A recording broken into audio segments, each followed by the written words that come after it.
একমাত্র ছেলে তার বাবাকে প্রথমবারের মতো বৃদ্ধাশ্রমে রেখে ফিরছিলেন।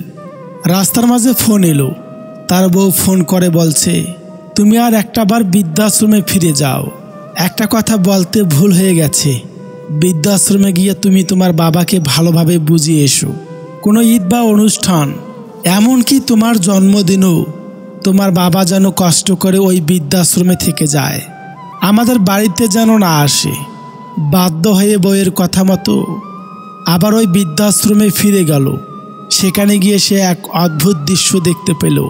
তার বৃদ্ধা বাবা ও বৃদ্ধাশ্রমের বৃদ্ধ মালিকের সাথে খুব হেসে হেসে কথা বলছে। এটা দেখে ছেলের মনে সন্দেহ হলো।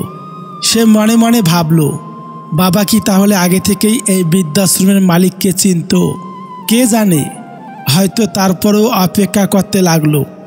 কিছুক্ষণ পর বাবা ওনার নির্দিষ্ট কামরায় চলে যাওয়ার পর ছেলে ওই বৃদ্ধাশ্রমের মালিকের কাছে গিয়ে জিজ্ঞাসা করলো, স্যার একটা কথা জিজ্ঞাসা করছি, কিছু মনে করবেন না। বলছি যে একটু আগে আপনি বাবার সাথে যেভাবে কথা বলছিলেন তাতে আমার কেন জানি মনে হচ্ছে আপনারা পূর্বে পরিচিত। সত্যি কি তাই? অনাথ আশ্রমের মালিক বললেন, হ্যাঁ, ওনাকে আমি প্রায় 40 বছর আগে থেকে ভালো করে চিনি এবং জানি। আমি জানি না কোন পরিস্থিতিতে উনি আজ এই বৃদ্ধাশ্রমে এসেছেন, তবে মনের দিক থেকে আপনার বাবা একজন বড় মনের মানুষ। ছেলে বলল, আমি তো সেটাই জানতে চাইছি, বাবাকে কিভাবে চিনলেন? বৃদ্ধাশ্রমের মালিক বললেন, 40 বছর আগে আমার আন্ডারে থাকা একটা অনাথ আশ্রম থেকে উনি একটি অনাথ শিশুকে দত্তক নিয়ে বাড়িতে গিয়েছিলেন এবং আমার অনুমান যদি ভুল না হয় তাহলে 40 বছর আগে দত্তক নেওয়া সেই অনাথ শিশুটি এখন আমার সামনে দাঁড়িয়ে আছে। এই কথা শোনার পর ছেলেটি আর বুঝতে বাকি রইল না 40 বছর আগে সেই অনাথ শিশুটি যে উনি। ছেলেটির চোখ দিয়ে অঝোর ঝরায় অশ্রু ঝরতে লাগলো। ছেলেটি হাউমাউ করে কাঁদতে লাগলো। আর দেরি না করে দৌড়ে তার বাবার কক্ষে গিয়ে ওনার পা ধরে কান্না করতে লাগলো। বৃদ্ধ বাবার পা ধরে বলতে লাগলো, আমাকে মাফ করে দাও, আমি অনেক বড় ভুল করে ফেলেছি। দুদিনের ভালোবাসার জন্যে 40 বছরের ভালোবাসাকে আমি ভুলে গেছি। ছেলের এই করুণ দৃশ্য দেখে বাবাও কেঁদে ফেললেন। তিনি ছেলেকে পা থেকে তুলে বুকে জড়িয়ে ধরে বলতে লাগলেন, দূর বোকা ছেলে, এজন্যে কান্না করতে আছে, আমি তো তোকে মাফ করে দিয়েছি। এবার ছেলেটি কান্না থামিয়ে বাবাকে সেই বৃদ্ধাশ্রম থেকে নিয়ে বাড়ির দিকে ফিরে গেল। পৃথিবীর সকল বাবা মার প্রতি রইল আমার শ্রদ্ধা ও ভালোবাসা। চাইলে কি আর জোর করে বেঁধে রাখা যায় যদি তার মন পড়ে থাকে অন্য কারো মায়ায়? পুরুষ মানুষের হাসিকেও বিশ্বাস করতে নেই, কারণ তারা মৃত্যুর সমান যন্ত্রণা নিয়েও হাসতে পারে। জীবনে এত খুশি থাকো, দুঃখজনে এসে বলে আই অ্যাম সরি, ভুল করে চলে এসেছি। বিনা কারণে যখন দেখবেন আপনার শত্রু বেড়ে গেছে, তাহলে বুঝবেন আপনি কর্মক্ষেত্রে একজন সফল মানুষ। ব্যর্থতায় নয়, মানুষ হিংসা করে সফলতায়। অবহেলিত হতেই হবে যদি তুমি কারো প্রতি অতিরিক্ত ভালোবাসা প্রকাশ করো। হচ্ছে কি, দিন দিন সব জিনিসের মূল্য বাড়ে, শুধু জীবনেই মূল্যহীন। জড়িয়ে ধরা ব্যাপারটা বরাবরই সুন্দর। প্রিয় মানুষটাকে শক্ত করে জড়িয়ে ধরা অনুভূতির পৃথিবীর অন্য কোনো সকল অসুখ, অশান্তি, অনুভূতিকে ভুলিয়ে দেয়। যা পাওয়ার কথা ছিল তা পেলাম না, এভাবেই ভাবলে হতাশা আসবেই। যা কিছু পেয়েছি তার কোনোটাই পাওয়ার কথা ছিল না, এভাবে ভাবুন, শান্তি আসবে। আজ ভালোবাসায় বিশ্বাস না করা প্রতিটি মানুষেই একদিন স্বপ্ন দিয়ে কাউকে ভালোবেসেছিলেন।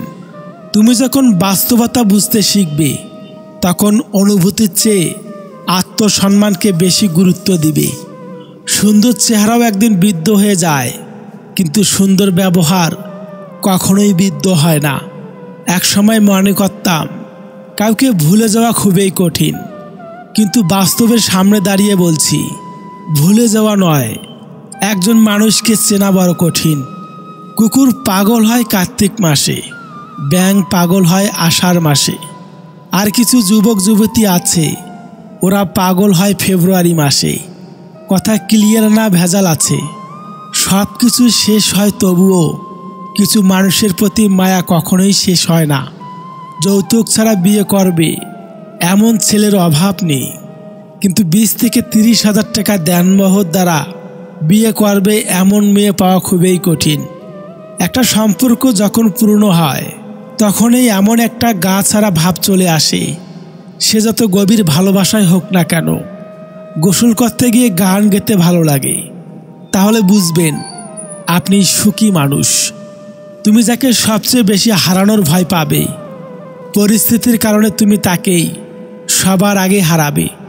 মেয়েদেরকে দেওয়ার মতো অনেক উপহারই থাকে, কিন্তু তাদেরকে দেওয়ার মতো সবথেকে বড় উপহার হলো সম্মান।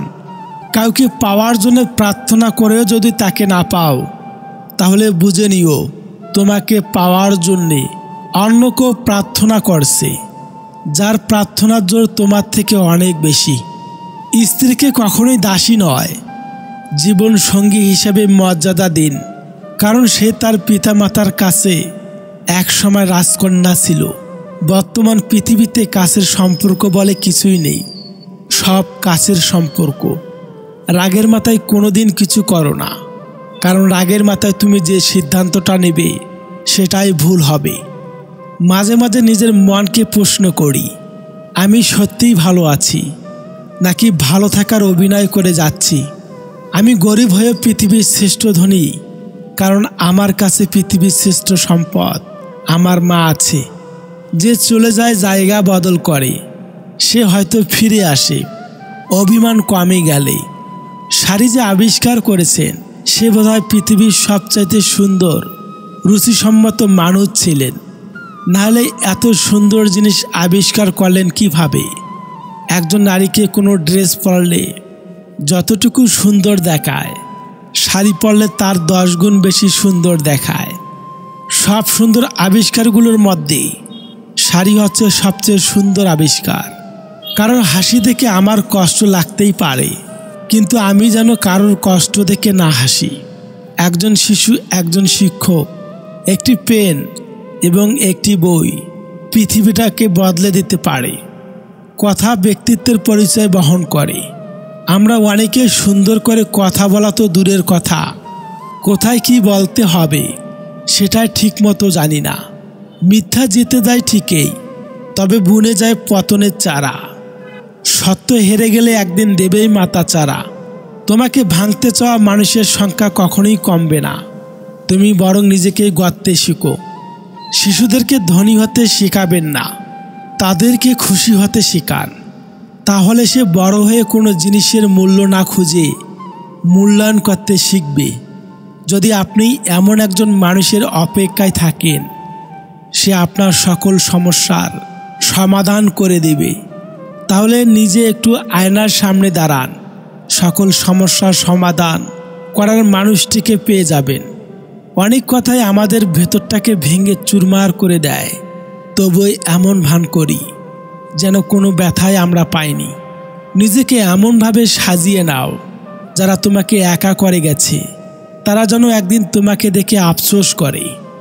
মনের অশান্তি সবচেয়ে বড় অশান্তি, কাউকে বোঝানো যায় না, বললেও অশান্তি কমে না। মানুষ শুধু ব্যথায় না, কথায়ও মরে। কথায় যে কত ব্যথা তা শুধু আঘাতপ্রাপ্ত মানুষটাই জানে।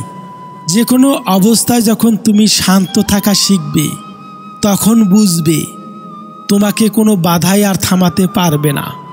বন্ধুত্ব করার মতো যোগ্য লোক পাওয়া না গেলে একা থাকো, তবুও অযোগ্যদের সাথে বন্ধুত্ব করা উচিত নয়। ভালো হয়ে থাকাটা কঠিন কিছু না, কিন্তু অনেক খারাপের মাঝে ভালো হয়ে থাকাটা খুবই কঠিন। জীবনে কাউকে পাওয়াটা বড় কথা নয়, আপনি যাকে পেয়েছেন তাকে জীবনের শেষ পর্যন্ত কাছে পাওয়াটাই বড় কথা। মানুষ বড়ই আশ্চর্যজনক ও বোকা। সে বর্তমানকে ধ্বংস করে, ভবিষ্যতের কথা চিন্তা করে, আবার ভবিষ্যতে কাঁদে, অতীতের কথা স্মরণ করে। একদিন আমার সব ছিল, আজ আমি ছাড়া আমার কেউ নেই। সময় কাহারও জন্য অপেক্ষা করে না, ঠিক তেমনি সুখ এবং দুঃখের মাঝে মানুষের জীবন অতিবাহিত হয়। তবে একথা সত্যি যে সুখ এবং দুঃখ কোনোটাই চিরস্থায়ী নয়। অপেক্ষা এবং আশায় আমাদের ভালো থাকার একমাত্র পন্থা। প্রশংসা করার মানুষ খুঁজে পাওয়ার কষ্টের সাধ্যে, কিন্তু নিন্দা করা লোকের অভাব নেই। পারিবারিক অশান্তিটা মানুষের খুব সিক্রেট একটা কষ্ট, চাইলেও এর কারণ যাকে তাকে বলা যায় না। আজকাল বিয়ে করে নেওয়া সহজ, কিন্তু সবচেয়ে কঠিন কাজ হলো সঠিক সঙ্গী বেছে নেওয়া। জীবনটা তো পাওয়া আর না পাওয়ার খেলা।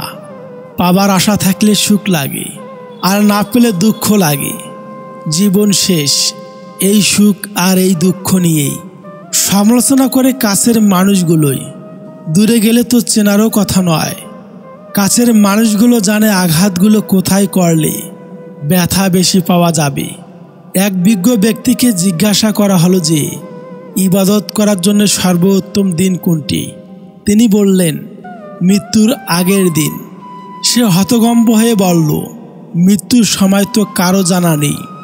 বিজ্ঞ ব্যক্তিটি বললেন, তাহলে জীবনের প্রতিটি দিনকেই জীবনের শেষ দিন মনে করো।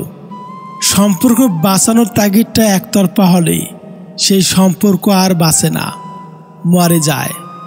মিথ্যা কথা বলার জন্য তীক্ষ্ণ বুদ্ধি এবং প্রখর স্মৃতিশক্তির প্রয়োজন হয়, কিন্তু সত্যি কথা বলার জন্যে শুধু সততার প্রয়োজন হয়। যত মানুষ চিনতে পারবেন তত একা বাঁচার ইচ্ছা বেড়ে যাবে। আর বুঝতে শিখবেন, একাকিত্ব কখনো বেইমানি করে না। যে আপনাকে হিংসা করে তাকে করতে দিন, কারণ আপনার গুণ আছে বলেই সে হিংসা করে। নিজের স্ত্রীকে প্রচুর ভালোবাসুন, কেননা একটু ভালো থাকার আশায় সে আপনার কাছে এসেছে। দেখেছি সবাই বলে ভালোবাসা হাসতে শেখায়, আর আমি সেই ভালোবাসাকে গভীর রাতে একাকী কাঁদতে দেখেছি। সবাই বলে যার মন ভালো তাকে সবাই ভালোবাসে। আশ্চর্যের বিষয়, যার মন ভালো তাকে সবাই বাজে বলা শুরু করে। ভাবুক লোক যেমন করে হোক সম্পর্ক টিকিয়ে রাখার চেষ্টা করে। প্র্যাকটিক্যাল লোক সম্পর্কের ফায়দা লোটায়, আর প্রফেশনাল লোক ফায়দা থাকলেই তবেই সম্পর্ক বানায়। এমন একটা দিন আসুক আমাকে অবহেলা করা, অপেক্ষা করা মানুষগুলো আমার সফলতা দেখে আফসোস করুক। মহান সমস্যা বলতে দুটোকেই বুঝি, রাতে ঘুম আসতে চায় না আর সকালে ঘুম ভাঙতে চায় না। যারা আপনাকে একা করে চলে গেছে তাদের প্রতি তীব্র টান থাকলেও কোনোদিন আর আপনার জীবনে আসতে দিবেন না। মানুষ বদলায়, মানুষের চরিত্র বদলানোর এতটাই সহজ না। আমরা এমন একটা জেনারেশনে আছি যেখানে সম্পর্কের মূল্যায়ন নেই, আবেগের অনুভূতির দাম নেই, বিশ্বাসের মর্যাদা নেই, কথা দিয়ে কথা রাখার কোনো প্রচেষ্টা নেই। সবে ঠুনকো। কষ্টের যেমন মাপকাঠি হয় না, তেমনি সুখেরও কোনো মাপকাঠি হয় না। চাইলেই কিছু না থাকতেও সুখী হওয়া যায়, কিন্তু বিশ্বাস থাকা লাগে আমি সুখী। ছেলেদের 18 বছর হলে আর কিছু না হোক, অল্প হলো পড়াশোনার পাশাপাশি ইনকাম করা উচিত। বাবার হোটেলে ভাতের দামের মূল্য আপন মানুষের কটু কথা শোনার মাধ্যমে দিতে হবে। একটা সম্পর্কে ভালোবাসা থেকে যখন বিরক্তিটা প্রকাশ পাবে তখন বুঝে নিবেন ভালোবাসাটা আর নেই। ঝগড়া একদিন ঠিক মিটমাট হয়ে যায়, কিন্তু হৃদয় ছেঁড়া কথাগুলো মনে থেকে যায় আজীবন। কেউ আপনাকে একবার ঠকালে দ্বিতীয়বার তাকে সুযোগ দিতে নেই। প্রথমবার ঠকাটা আপনার সরলতার পরিচয়, দ্বিতীয়বার ঠকলে সেটা হবে আপনার বোকামির পরিচয়। 3 ধরনের পুরুষ নারীদের জন্য ভয়ঙ্কর। নাম্বার 1 দুলাভাই, নাম্বার 2 দেবর, নাম্বার 3 লোভী পুরুষ। কেউ অতিরিক্ত অবহেলা করলে কিভাবে তাকে উচিত শিক্ষা দেবেন জানেন? তা হলো তার কাছ থেকে দূরে সরে যাওয়া। কারণ এই অবহেলাই হতে পারে আপনার জীবনের সেরা শিক্ষা। সময় নিন, নিজেকে গড়ুন, উচিত জবাব কাজে দিন, মুখে নয়। নিজে বাঁচতে চাও তবে হাসতে শেখো, কাঁদতে তো তোমাকে মানুষ শেখাবেই। প্রেমে তুমি দুর্বল হও তাতে কোনো ক্ষতি নেই, কিন্তু যার প্রতি দুর্বল তাকে বুঝাইলেই ক্ষতি। ম্যাচুরিটি মানে তুমি যখন বুঝবে মা বাবার চেয়ে আপন কেউ হয় না। যখন কেউ তোমাকে সব সময় মিস করে তখন হয়তো তোমার খুব বিরক্ত লাগে, কিন্তু কষ্ট সেদিন পাবে যেদিন বুঝতে পারবে তোমাকে মিস করার মতো কেউ থাকবে না। নিজের উপর থেকে কোনোদিন বিশ্বাস হারানো উচিত নয়। যেদিন থেকে নিজের উপর বিশ্বাস চলে যাবে সেদিন থেকে নিজের জীবনের সব স্বপ্নগুলো মরণ হবে। অপেক্ষায় ছিলাম আসনি, মিস করেছিলাম বোঝনি, আপনজন ভেবেছিলাম মাননি, দুঃখের ভাগ নিতে চেয়েছিলাম শেয়ার করনি। তুমি রাগী সেটা জানতাম, কিন্তু নিষ্ঠুর সেটা বুঝতে পারেনি। দক্ষতা তৈরি হয় অভিজ্ঞতা থেকে, আর অভিজ্ঞতা আসে ব্যর্থতা থেকে। তাই ব্যর্থ খারাপ কিছু নয়, এটা সাফল্যের প্রথম ধাপ। এমন হৃদয় তৈরি করো যা কখনোই কেউ ভাঙতে পারবে না। এমন হাসি তৈরি করো যা কখনোই কষ্টই হবে না। এমন সম্পর্ক তৈরি করো যা কখনোই শেষ হবে না। এমন একটি হাত ধরো যা কখনোই ছেড়ে যাবে না। আচ্ছা, এমন করে ভালোবাসা যায় না? ধরেন অফিসে বসে আছেন, হুট করে পাগলিটাকে একটা ফোন দিয়ে বললেন, এই শুনছো, আমার অফিসের ফাইলটা বাসায় ফেলে এসেছি, ড্রয়ারটা একটু চেক করে দেখবা। তারপর আদরের বউটা তাড়াহুড়া করে ড্রয়ার খুলে দেখলো একটা নীল রঙের খাম পড়ে আছে। খামের ভেতরে চিরকুট লেখা, বড্ড ভালোবাসি তোমাকে। কিংবা হঠাৎ একদিন অসময়ে ঘরে ফিরে এলেন খুব তাড়াহুড়া করে, বললেন জরুরি একটা জিনিস ফেলে গেছি। এরপর পাগলিটার কপালে একটা চুমু খেয়ে বলেন, পেয়ে গেছি, এখন যাই। বিশ্বাস করেন, সুখে পাগলিটার দম আটকে আসবে। পেছনে না ফিরেও বুঝতে পারবেন পাগলিটার গালে ভালোবাসার অশ্রু চিকচিক করছে। ভালোবাসার মানুষকে ধরে রাখতে হীরার নেকলেস লাগে না, লাগে একটু যত্ন, একটু আন্তরিকতা। ভরসা কিছুটা ক্ষতি করতে পারে, কিন্তু অন্ধবিশ্বাস আপনার সব কিছু কেড়ে নিতে পারে। সম্মান করতে শিখুন ওই মানুষগুলোকে যাদের সাথে খারাপ ব্যবহার করেছেন, কিন্তু বিনিময়ে আপনার সাথে খারাপ ব্যবহার করেননি কিংবা করে না। কোন শ্রেণীর মানুষের সাথে কখনোই মিশবেন না? নাম্বার 1, যারা আপনার মুখে মুখে প্রশংসা কিন্তু আড়ালে বদনাম করে। নাম্বার 2, যারা উপকার স্বীকার করে না। নাম্বার 3, মিথ্যাবাদী আর অসৎ ব্যক্তি। নিজের ব্যক্তিত্ব বজায় রেখে ভালোবাসুন। এমন না হয় প্রিয় মানুষের কাছে নিজের ভালোবাসা বারবার প্রমাণ করতে গিয়ে নিজের কাছে নিজে বারবার ছোট হয়ে গেছেন। দুঃখ সহ্য করা মানুষগুলো একদিন না একদিন সুখী হবে, কিন্তু মানুষকে যারা দুঃখ দেয় তারা কখনোই সুখী হতে পারবে না। বিশ্বাস করতে হলে এমন কাউকে বিশ্বাস করো যার মধ্যে নীতি আছে, যার মুখের কথা এবং হাতের কাজ এক। বিদ্যাসাগরের কাছ থেকে অনেক সময় কেউ কেউ মিথ্যা বলেও সাহায্য নিত। একবার এই ব্যাপারে একজন ধরা পড়ে যায়। বিদ্যাসাগরের সহকারী তাকে বলেন যে আপনাকে ভালো মানুষ পেয়ে অনেকে এভাবে ঠকায়। এর উত্তরে বিদ্যাসাগরের অমূল্য উক্তি, পরে সাহায্য করতে গেলে মাঝে মধ্যে ঠকতে হয়, ঠকানোর চেয়ে ঠকা ভালো। ধন্যবাদ। ভিডিওটি ভালো লেগে থাকলে চ্যানেলটি সাবস্ক্রাইব করে পাশে থাকবেন। ধন্যবাদ।